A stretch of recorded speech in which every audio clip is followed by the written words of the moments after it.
a 4-1 victory over the Tampa Bay. Wait. It wasn't 4-1. Wasn't 4. I thought Steve Dangle said it. It was 4. Zaka missed that. He missed it.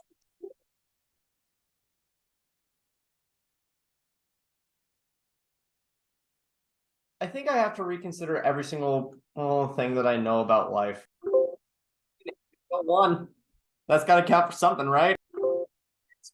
3-1 against the Tampa Bay Lightning in their 13th game at home, making them a perfect 13-0-0 at home. I did not expect this to go on this long. Anybody did, but I mean that's a story. That's a story for another day when the Bruins eventually lose their first game at home. Hopefully that day comes never. The point is, this was, but honestly, this game was kind of weird. I want to say it wasn't really, the Bruins did not play up to snuff in this one. It was kind of a miracle how we got out of this it was kind of a miracle how we got out of this one with a win. That miracle's name is Jeremy Swayman, by the way. Also another name he goes by is Charlie McAvoy. Derek Forbort, he is finally back from injury. Freaking, I'm happy. I am happy that he is back from injury because I think it was Andrew Ray. It wasn't Andrew Rakoff. He was in the alumni seating. I don't know who was saying it during one of the play stoppages, but they said that while Forbort was healthy, the Bruins penalty kill was less. The Bruins penalty kill was like 94%, and then without him, it went down to like 76%. Bruins also let in 11 goals on their last 31 in penalty kills, which is not good at all. We're averaging giving up one power play goal a game, which isn't really that, which also is not good at all. But what we are doing is we're substituting that for for our own power play. First and foremost, we have to drop the puck in a minute 7 and into the game. Victor Hedman with an uncharacteristically bad clear from him.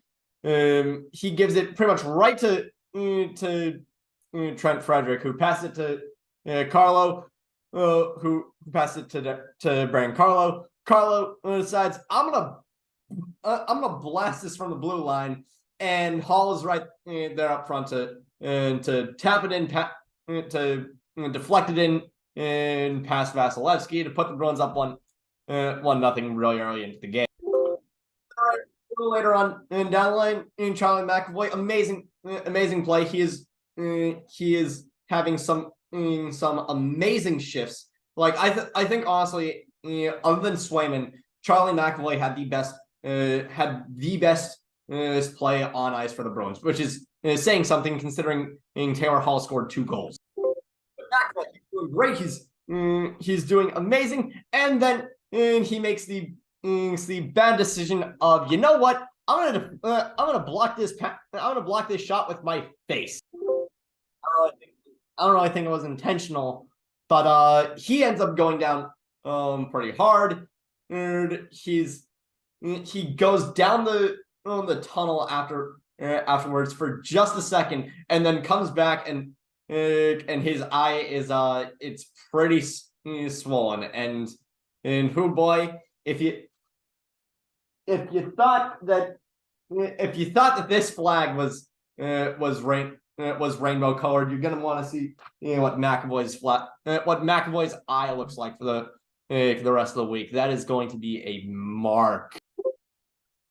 back onto the ice is pretty well afterwards because he's McAvoy. He's a trooper. He plays great defense. He plays great hybrid defense, where he has the size to bully someone around, and he also has the skating ability to, and he also has the technical abilities to not draw penalties from it. Speaking of penalties, is the refs kind of sucked with this one, with penalties in this one, but I mean it's the refs. It's the refs in the National Hockey League. What do we expect at this point? Only like 3 or 4 penalties get called all game in a game where there were some really brutal hits. It's laid out, but the first one that gets it's put out was Marchand going for tripping like halfway through the first period, and the Bruins get some really good opportunities on this penalty kill actually, and like we outpossess them on this penalty kill, and easily it's one of the best it's some of the best our penalty kills look this season, and then afterwards it's kind of like a controlled demolition. The Bruins kind of looked like crap in the near the end of the first period. The second period, the Bruins are. I wrote it down that the Bruins are making enough of mistakes to get clearly outplayed, but not enough of mistakes to where they're actually getting scored on. Glass panels on the corner of the ice gets dislodged, which is always funny. I love it when play stops for like 3 minutes because something wrong happened.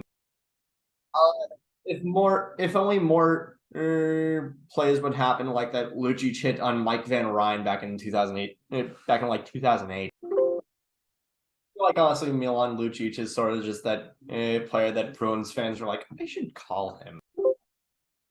Realistically, it's him, Sagan, or Krug. Those are the 3 players that Bruins fans are always like, I should call him, and never Dougie Hamilton. I mean, Dougie Hamilton. And he's doing really good in New Jersey. I don't think they could have gotten a 13-game win streak without him. But I mean, I don't know. It's not the point. That's not the point.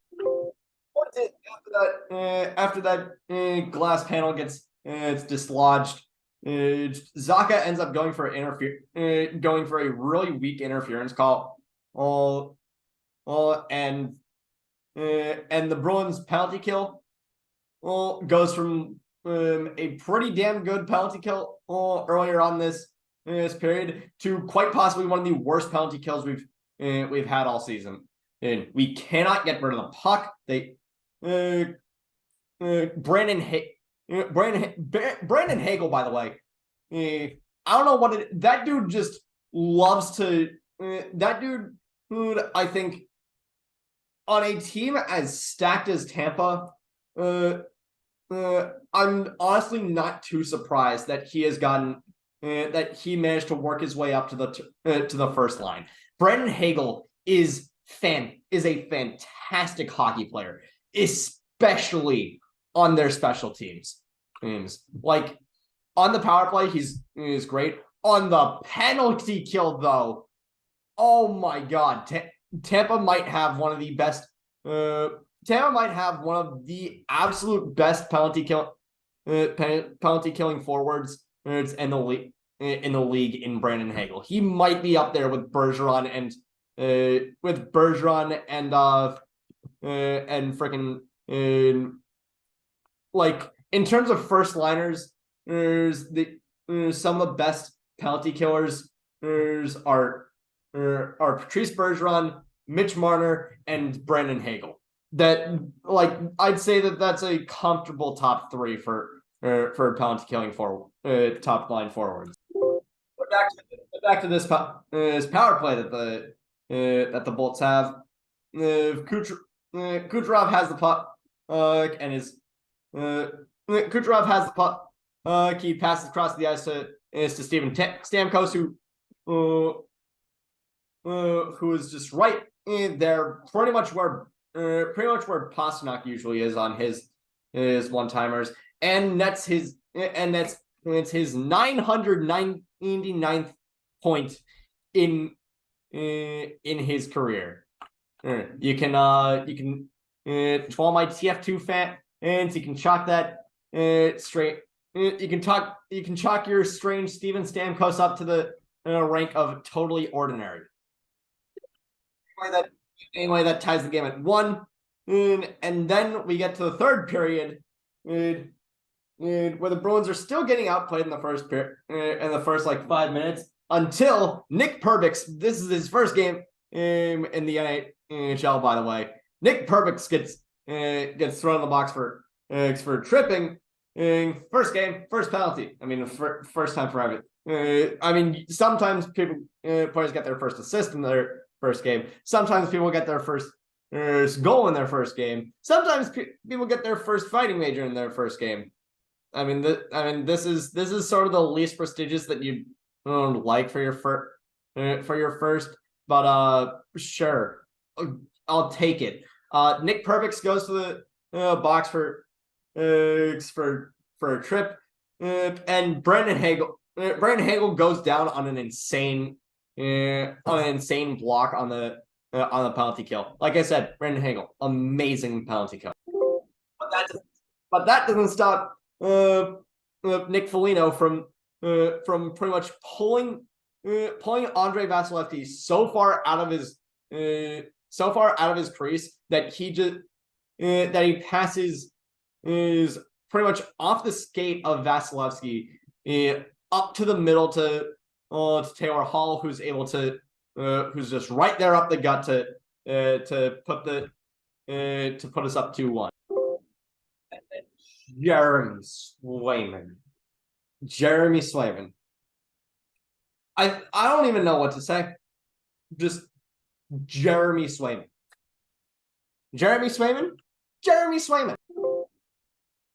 He is that guy, pal. Trust me. He is that guy. Massive flurry of pucks gunning right for him. I am just amazed that he only let up one goal on this game. And honestly, it wasn't even his fault. It was just our penalty kill looked like garbage. And it runs the Ford F-150 final 5, and right on cue, Pastrnak completely lays out. Pastrnak just completely bulldozes a defender, takes the puck from him, and pretty much just bullies him for his lunch money. His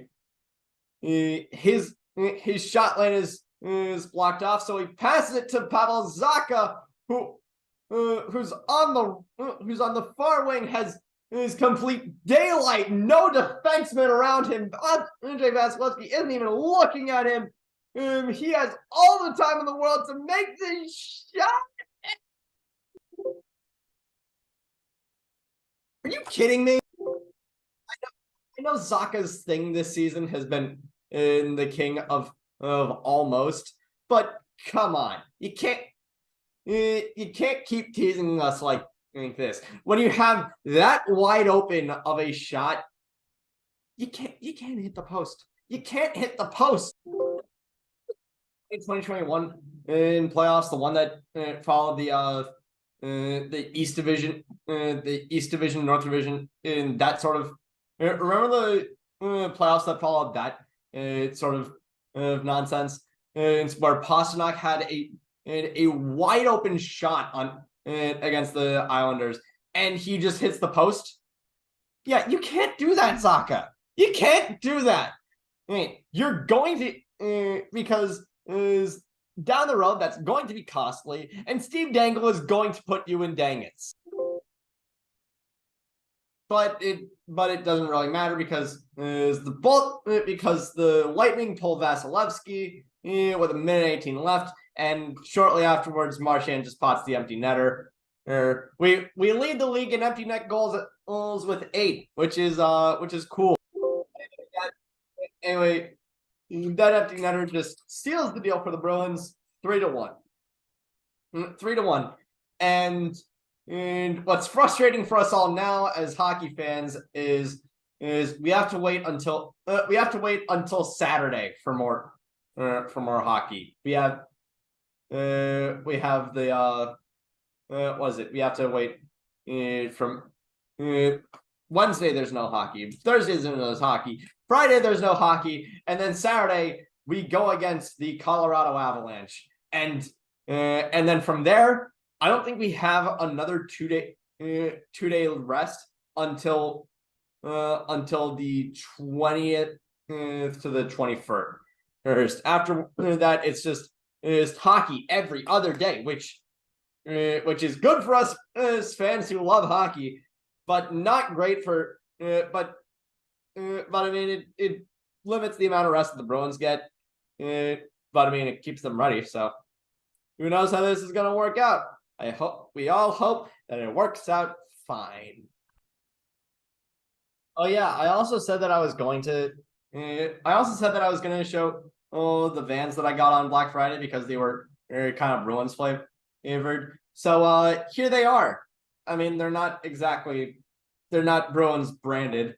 I might do some funky nonsense and Bruins those things up. But for right now, I like the black and yellow on them. They're neat. Remind me to never do a March impression ever again. That is gonna do it for tonight's episode of Into the Den. Thank you all so much for watching. Click like if you like. Click subscribe if you really like. Up there is my most recent video, and down there is the comment box. Leave me a comment how well you think that the Bruins power play is gonna go. How well the Bruins penalty kill is gonna fare now. Oh, that Forwart's back. And down on there is also my twitch.tv. You can catch me there sometime over the next 3 days. I'm going to continue to be streaming my blind playthrough of Monster Hunter World. Take care, everybody. I will see you guys either on my Twitch channel or I will see you guys on Saturday. Take care.